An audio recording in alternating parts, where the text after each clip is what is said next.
तो hello friends, मैं दिनेश स्वागत करता हूं आज के इस वीडियो में, जहां अपन क्लास 10th की प्रश्न वाली 2.2 शुरू करने जा रहे हैं आज। इससे पहले अपन 2.1 तक कंप्लीट कर चुके हैं। तो शुरू करते हैं आज का वीडियो। तो देखो, इस प्रश्न वाली में अपन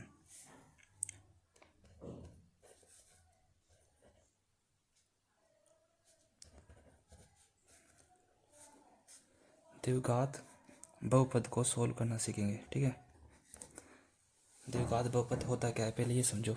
इससे पुरानी वीडियो में अपन यही समझे थे कि द्विघात बहुपद क्या होता है।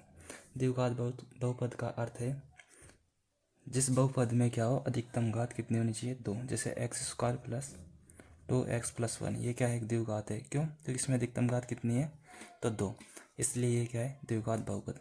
एक होता है द्विघात समीकरण। तो द्विघात समीकरण उसे कहते हैं, द्विघात समीकरण में इक्वल का चिन्ह होता है। ठीक है, इक्वल बराबर 0 होना चाहिए। 2x+1 अगर इसके इक्वल में 0 है, ठीक है, यदि इसके इक्वल में 0 है ना, इसका मतलब ये क्या है, समीकरण है। ठीक है, तो ऐसे समीकरण को कैसे सोल्व किया जाता है आज यही जानेंगे। अपन को पता है जब इसको सोल्व करेंगे तो इसके शून्यांक कितने निकलेंगे, 2, क्योंकि जो अधिकतम घात होती है वही शून्यांकों की संख्या होती है। तो इससे पुराने चैप्टर में बोले तो 2.1 में अपन ने यही सीखा था कि शून्यांकों की संख्या कितनी होगी, पर आज अपन सीखेंगे शून्यांक कैसे निकाले जाते हैं। तो शुरू करते हैं, उदाहरण से समझते हुए चलेंगे। ठीक है, तो जैसे अपन के पास उदाहरण नंबर 2 है, x² प्लस 7x+10। ठीक है, एक बार इसको उदाहरण के रूप में लेके चलते हैं और कैसे हल किया जाता है ये भी समझ लेना। ठीक है, ये अपन को द्विघात बहुपद दिया गया है। यदि इसके इक्वल में 0 लगा दूं तो ये क्या हो जाएगा, समीकरण हो जाएगा। ठीक है, तो इसको कैसे सोल्व करते हैं, देखो पहला तरीका ये, पहले इसका वो समझ लो रूप क्या है, मतलब इसको पढ़ेंगे कैसे, मतलब इसका रूप कौन सा होगा, ax² प्लस bx+c। ठीक है, तो अपन यहाँ से a का मान बता सकते हैं क्या, a का मान कितना हो गया, 1, b का मान कितना हो गया, 7, और c का मान कितना हो गया, 10। जो ये c है ये क्या है, अचर पद। c क्या है, अचर पद। और ये a क्या है, x² का गुणांक। ठीक है, x² का गुणांक। और b की बात करें तो ये x का गुणांक। ज़रूरी नहीं है यहाँ पर x ही आए। ठीक है, तो यहाँ पर y भी आ सकता है, y² प्लस 7y+10। तो वहाँ पर क्या हो जाएगा, यहाँ पर लिख देना y का गुणांक। ठीक है, तो हमेशा यही फॉर्म रहेगा सब में, सबका रूप कैसा रहेगा, ये रहेगा x² प्लस bx+c। ठीक है, अब इसको सोल्व करने का पहला तरीका है, इसकी देखो 2 विधियाँ हैं, एक तो अभाज्य गुणनखंड विधि और एक दूसरी होती है श्रीधराचार्य सूत्र, जो कि अपन 4थे चैप्टर में पढ़ेंगे। ठीक है, तो इसको पहले अभाज्य गुणनखंड विधि से करते हैं। तो पहला तरीका ये है, पहला पद आपको लिख देता हूँ पद 1।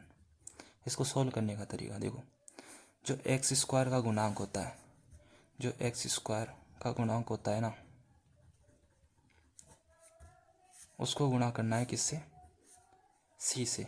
c का मतलब अचर पद, यानी अचर पद से गुणा करना है। जैसे यहाँ पर देखो, यहाँ पर क्या है, x² यानी कि x² का गुणांक यानी कि a, तो a मतलब क्या है, यहाँ पर 1 प्लस का 1 मल्टीप्लाई अचर पद कितना है, 10 है। ठीक है, तो 10 को 1 से गुणा करेंगे तो कितना जाएगा, 10, यानी कि 10 को तोड़ना है। ठीक है, कैसे तोड़ना है 10 को 2 भागों में तोड़ना है, और इस प्रकार तोड़ना है कि जोड़ने पर कितना आ जाए, जोड़ने पर 7 आ जाए। तो इसका गुणनखंड करते हैं। ठीक है, गुणनखंड करते हैं, 2 पंजे 10। ठीक है, अब इसको मतलब 2 + 5 लिख सकता हूँ क्या मैं इसको, देखो ये इधर x² प्लस 7x को मैं 5x+2x लिख सकता हूँ ना, और यहाँ पर प्लस में कितना है, 10। ठीक है, तो 7x यानी 5 और 2 कितने हो गए, 7, तो यानी कि ये हो रहा है। और गुणा करने पर देखो, गुणा करने पर कितना आना चाहिए, 10 आना चाहिए। प्लस करने पर कितना आना चाहिए, 7 आना चाहिए। भाई गुणा करने पर कितना आना चाहिए, 10 ही तो आना चाहिए। और देखो 5 को 2 से गुणा करोगे तो कितना आ जाएगा, 10। तो 10 भी आ रहा है, और 5 में 2 जोड़ोगे तो 7 भी आ रहा है। ये दोनों पहला तरीका यही है, ठीक है।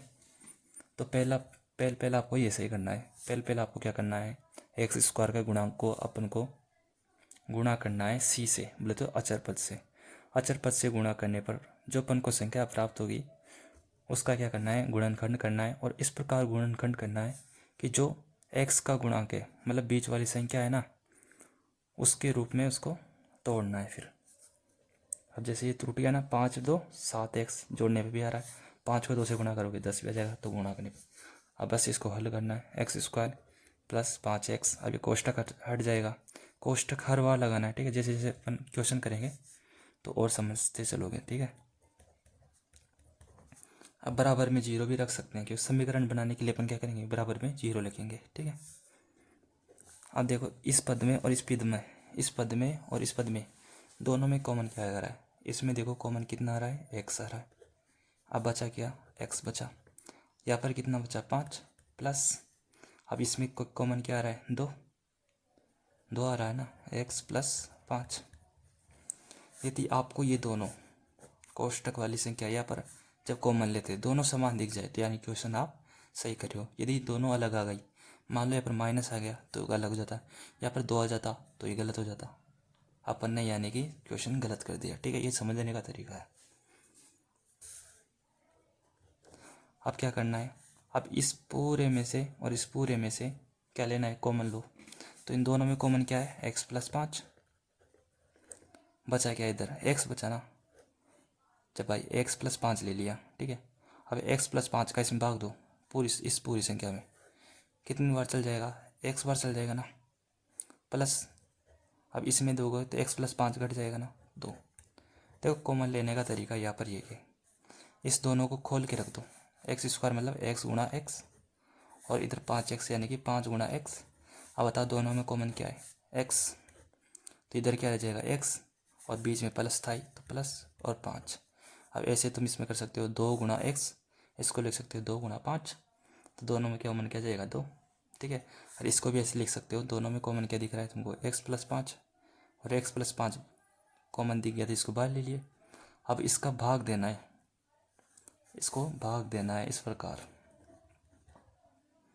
एक्स प्लस, अब देखो इसमें एक्स मतलब क्या है, एक्स, इसमें भाग देना है, एक्स कोष्टक एक्स प्लस 5 में अपन ने कॉमन क्या लिया था, इसमें से एक्स प्लस 5 लिया था, तो एक्स प्लस 5 का भाग दूँ तो ये कट जाएगा एक प्रकार से, एक्स क्या जाएगा, एक्स बच जाएगा यहाँ पर, ठीक है। इसमें से कॉमन लेंगे तो एक्स प्लस 5 जाएगा ना, तो यहाँ पर कितना बचा, एक्स आ गया ना, ये एक्स कट गया तो एक्स बचा। ये तो अपने कॉमन लिया है, ठीक है। ये अंदर की चीज़ है, ये बच गई जो, और बराबर में जीरो है। अब करना क्या है, इस एक्स प्लस 5 को यानी इस कोष्टक की मतलब ये गुणा में एक प्रकार से, इसको जीरो को इक्वल कर देना, और इधर से एक्स प्लस 2 को जीरो के इक्वल कर देना। तो एक्स बराबर कितना जाएगा, -5, और एक्स बराबर कितना जाएगा इधर, -2, ठीक है। ये क्या आ गए इसके शून्यांक। अपन को पता है जब द्विघात समीकरण में या फिर द्विघात बहुपद में शून्यांकों की संख्या कितनी होती है, 2। अपन के पास कितने आ गए शून्यांक, 2 आ गए। तो x बराबर -5 और x बराबर -2। जो x का मान होता है उसे अपन शून्यांक बोलते हैं। यहाँ पर देखो अपन ने समीकरण था, इस समीकरण को हल करोगे ना तो इस समीकरण में x का मान 2 आ गया एक प्रकार से, और इस दोनों मानों को अपन क्या बोलते हैं, शून्यांक बोलते हैं, मान भी बोलते हैं, ठीक है। और क्या बोलते हैं इसको, ठीक है। इसे अपन शून्यांक भी बोल सकते हैं, मान भी बोल सकते हैं, और उत्तर आंसर भी बोल सकते हो, ठीक है। तो अपन देखो इसको दर्शाते हैं, मतलब एक शून्यांक को यानी पहला शून्यांक इसको अपन बोलते हैं अल्फा, इसको बोलते हैं अल्फा। मैं इधर लिख भी देता हूँ अल्फा या फिर अल्फा, ठीक है, दोनों सही है। इसे दूसरा शून्यांक क्या है, दूसरा शून्यांक को अपन कहते हैं बीटा, बी की तरह ही है ना, बस थोड़ा से नीचे से इसे, इसको बोलते हैं बीटा, ठीक है। बीटा ऐसे लिखते हैं शायद, है ना, या फिर ऐसे लिखते हैं, देख लेना अपने हिसाब से, है ना। तो इसको बोलते हैं बीटा, इसको बोलते हैं अल्फ़ा। ठीक है। अब तुम सोच रहे होंगे कि सर इसमें से अल्फ़ा कौन सा है, बीटा कौन सा है। अल्फ़ा कोई सा भी अपन मान सकते हैं। अल्फ़ा चाहे तो तुम -5 मान लो, चाहे तो तुम बीटा बीटा -2 गए, यानी तुम अल्फ़ा -2 भी मान सकते हो और -5 भी मान सकते हो, कुछ भी मान सकते हो, दोनों ही सही है। ठीक है, तो अल्फ़ा बीटा का मान आ गया। ठीक है, अल्फ़ा बीटा का मान आ गया ना। अब देखो, अब जो है समझने वाली बात, अब इन दोनों के बीच में अपन जांच करते हैं कि अपन ने सही किया है कि नहीं किया। तो एक सूत्र है, मतलब सत्यता का जांच करने का एक सूत्र ही है वो। ठीक है, उस सूत्र को आपको याद करना है। ठीक है, उस सूत्र को याद करना ज़रूरी है। तो अल्फ़ा प्लस बीटा बराबर -b/a, ये सूत्र आपको याद रखना है। ठीक है, और एक और है अल्फ़ा गुणा बीटा बराबर c/a। अब इसको मैं सिद्ध करके बताऊंगा कि कैसे काम आएगा ये प्रश्नों में। ठीक है, तो पहला तरीका अपन देखो, पहला पर का क्या था उद्देश्य कि द्विघात बहुपद को या फिर समीकरण को कैसे हल किया जाता है। ठीक है, अपन ने उसको बोल दिया अल्फ़ा बीटा बोल देते, उसको उत्तर मान भी बोल सकते हैं। ठीक है, और किसी को भी अल्फ़ा मान लो, किसी को बीटा मान लो। ठीक है, उसके बाद क्या करना है, सत्यता का जांच इन दोनों सूत्र को याद कर लेना है। अल्फ़ा क्या है, पहला पद, ये इसका पहला शून्यक हो जाएगा, ये दूसरा शून्यक हो जाएगा। ठीक है, तो दोनों क्या हो गए अल्फ़ा बीटा, और अल्फ़ा बीटा का योग है ना -b/a होता है। अब b और a क्या होता है, इससे पहले मैंने बताया था। ठीक है, इधर देखो मैंने क्या बोला था, a, जो a होता है ना, a वो क्या होता है, एक्स स्क्वायर का गुणांक होता है। जो एक्स स्क्वायर से गुणांक हुआ है, मतलब एक्स स्क्वायर से गुणा हुआ है ना, उसको अपन बोलते हैं a, और x का गुणांक को अपन बोलते हैं b, और जो c जो केवल क्या है, अचर पद है। अचर पद का मतलब संख्या, संख्या जो एक्स वाई की तरह नहीं है, बस ऐसे 1 2 3 4 5 6। ठीक है, उसको अपन बोलते हैं क्या, अचर पद। यानी कि अपन इस सूत्र को फिर ऐसे भी लिख सकते हैं, alpha plus beta. Alpha plus beta क्या है, -b/a, और b क्या होता है तुम्हारा, x का गुणांक। तो x का गुणांक, x का गुणांक यानी कि जो x से गुणा हुआ है, और a क्या होता है तुम्हारा, और यहाँ पर क्या है, -b है। ठीक है, तो -x का गुणांक बटा a क्या है तुम्हारा, एक्स स्क्वायर का गुणांक। तो एक्स स्क्वायर का गुणांक, आप चाहो तो ऐसे बोल दो चाहे ऐसे बोल दो, दोनों सही है। ठीक है, दोनों तरीक़ों से आपको आना चाहिए।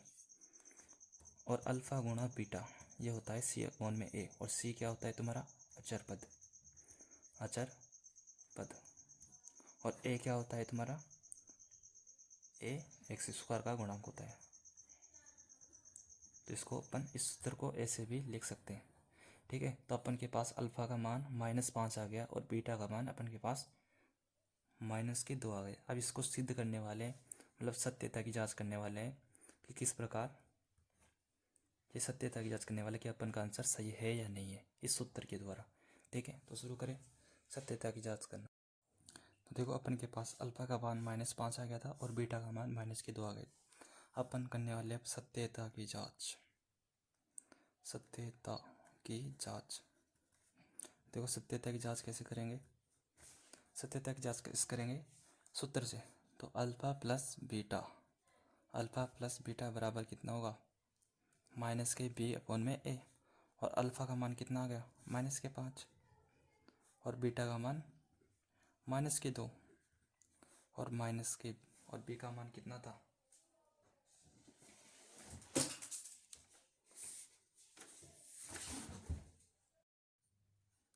तो देखो अपन के पास -b का मान कितना है, -b का मान 7 है।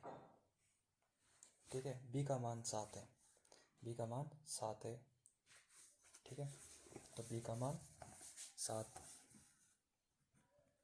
और a का मान देखो, एक्स स्क्वायर का गुणांक, एक्स स्क्वायर का गुणांक कितना है, 1, तो 1 इसका क्या हो जाएगा, नीचे आ जाएगा 1। अब ये कितना हो जाएगा, -5 -2 बराबर -7, -7 बराबर -7, यानी दोनों तरफ से बराबर आ गए ना। इसका मतलब सत्यता की जांच हो गई, मतलब ये अपन ने जो शून्यंक निकाले थे वो बिल्कुल सही है। और दूसरा तरीके से ऐसे करना है, अल्फ़ा गुणा बीटा बराबर सी अपॉन में ए। तो अल्फ़ा का मान कितना आ गया था, -5 गुणा 2 -2, और सी का मान अपन के पास कितना था 10 इधर आ जाएगा। और ए का मान कितना है, ए का मान 1 है, ठीक है। माइनस को माइनस से गुणा करते हैं तो प्लस आता है, और 5 को 2 से गुणा करोगे तो 10 आ जाएगा, ठीक है। दोनों तरफ क्या है, बराबर है। इसका मतलब सत्यता की जांच हो गई। तो आई होप ये वीडियो आपको अच्छा लगा होगा, है ना। तो आज के लिए इतना ही, ठीक है, धन्यवाद। आपको वीडियो अच्छा लगा हो तो लाइक ज़रूर कर देना।